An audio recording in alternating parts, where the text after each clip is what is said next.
கொன்றவை வந்துட்டு நீங்கள் ஹாஸ்பிட்டல் இருக்க வேண்டாம், இங்கே தர்ஷினி மட்டுமே இருக்கட்டும்.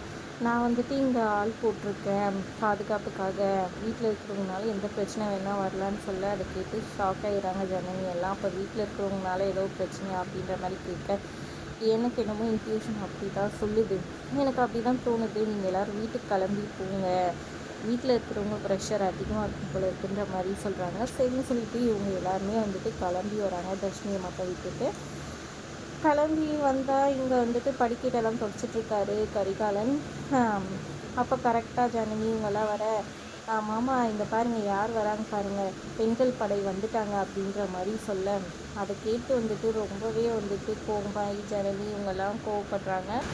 கரெக்டாக விசாலாட்சி வந்துடுறாங்க. வந்த உடனே ஜனனியை போட்டு செம்மையாக திட்ட ஆரம்பிச்சுறாங்க. ஏன்டி என் வீட்டு மருமகளை என்னோட ஈஸ்வரி எனக்கு மக மாதிரி அவள் எங்கேயும் இருந்தா, நான் என் பேச்சை கேட்டுட்டு வந்து இங்கே இருந்தா, என்னை எதிர்த்து ஒரு வார்த்தை கூட பேசுனதில்லடி, நீ வந்த பிறகு தாண்டி எப்படியாச்சு, இவளுங்குமே வந்துட்டு என் பேச்சை கேட்டுட்டு இருந்தாலும் இப்படி பண்ணிட்டேடி, இப்படி சாச்சிட்டேடி அப்படி இப்படின்னு பேச, இவ்வளோ பேசுகிறீங்களே, வந்து ஹாஸ்பிட்டலில் பார்த்தீங்களா உங்கள் மருமகளை, உங்கள் மகளை ஈஸ்வரியை அப்படின்னு நந்தினியும் ரேணுகாவும் ஒரு பக்கம் கேட்க, நீங்கள் வாயை மூடுங்கடின்னு சொல்கிறாங்க. போது நிறுத்துக்கன்னு சொல்லிட்டு கரெக்டாக அறிவுக்கரசி நடுவில் பூந்துட்டு, நீ என்ன சொல்லிட்டு இருக்க, அவங்கள என்ன கேள்வி கேட்டுருக்கேன்னு அறிவுக்கரசி பேச, உடனே நந்தினிக்கு வந்துச்சு பாருங்க.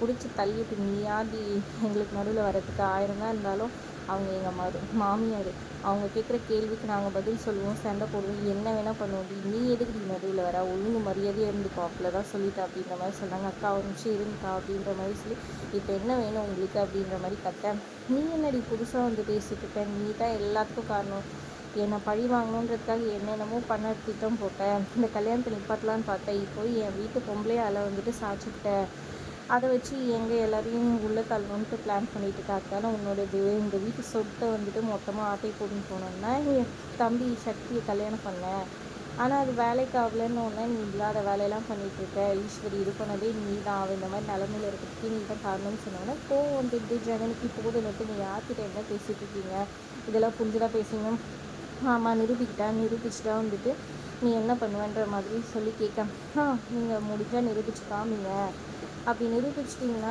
எனக்கும் ஈஸ்வரி அக்காவுக்கும் அவங்க பசங்களுக்கும் எந்த சம்மந்தமும் இல்லைன்னு சைன் போட்டு கொடுத்துட்டு போயிட்டே இருக்கேன் அப்படின்னு சொல்கிறாங்க. அதே நான் கண்டி நீங்கள் தான் பண்ணீங்கன்னு சொல்லிட்டு நிரூபிச்சிட்டா என்ன பண்ணுவீங்கன்னு சொல்லி கேட்க, உடனே கதிர் வந்துடுறாரு. எங்கே வந்துடு, என்னடி சொல்லிகிட்ருக்கேன், வாயு தரல இங்கே வச்சுக்காதன்னு சொல்ல, ஜனனி உடனே போது நிறுத்து, கண்டவளுங்க பேச்சை கேட்டுட்டு வீட்டில் இருக்க பொம்பளை ஆளுங்களை கேவலப்படுத்தி பேசுகிற நீயெல்லாம் பேசுகிறியா, இப்போ அவர் சொன்னாரே நான் கொல்ல பார்த்தேன்னு சொல்லிட்டு, அதை உண்மையிலே வந்துட்டு உங்கள் எல்லாரையும் கொண்டு போட்டுட்டு போயிட்டே இருப்பேன், ஜெயிலில் போய் உட்காந்துப்பேன், யோசிக்கவே மாட்டேன்ற மாதிரி ஜனனி சொல்ல, போதும் நிறுத்தி என்ன இங்கே வந்து பேசியிருக்க, தள்ளி போங்க தயவு செஞ்சு, எங்களை எதுவும் இது பண்ணாதீங்கன்னு சொல்லிட்டு கோவமாக எல்லோரும் உள்ளே போகிறாங்க. ஈஸ்வரி ரூமுக்கு போகிறாங்க. ஈஸ்வரி ரூம் கதவை திறந்தோடனே நந்தினி வந்துட்டு இங்கே தான் அக்கா விழுந்து கண்டாங்க ரத்த வெள்ளத்துலன்னு சொல்லி அழுகுறாங்க. தர்ஷனும் கூடவே வராரு. சித்தி அழாதீங்கன்னு சொல்லிட்டு கன்வின்ஸ் பண்ணுறாங்க. அப்புறம் ஜனனிலேருந்து எல்லாருமே அழுது ஃபீல் பண்ணுறாங்க. ஒரு பக்கம் வந்துட்டு இதுதான் வந்துட்டு ட்விஸ்ட்டாக இருக்குது.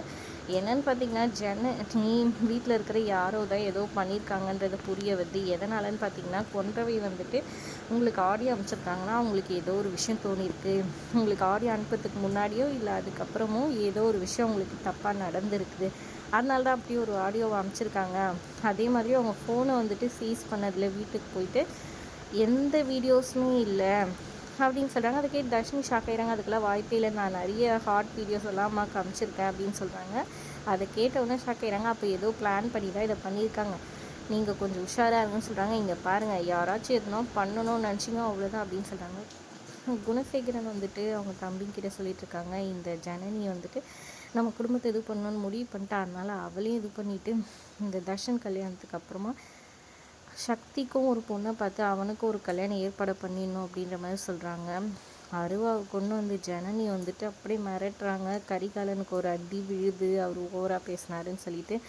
இங்கே பாருங்கள், இது எல்லாம் சாக்கா வச்சுக்கிட்டு என்னையும் சக்தியும் பிரிக்கணும், அவங்ககிட்ட இதாதுன்னு சொல்லி உங்கள் பக்கம் இழுக்கணும்னு நினச்சிங்க, ஒருத்தர் கூட உயிரோடவே இருக்க மாட்டீங்க சொல்லிட்டேன் அப்படின்ற மாதிரி கோவரமாக வீர ஆவேசத்தோடு பேசிட்டு போகிறாங்க. என்ன நடக்க போகுது அடுத்த ட்விஸ்ட்டுன்றதை பொறுத்திருந்து பார்க்கலாம். வீடியோ பிடிச்சிருந்தா லைக் பண்ணிக்கோங்க. தேங்க்ஸ் ஃபார் வாட்சிங்.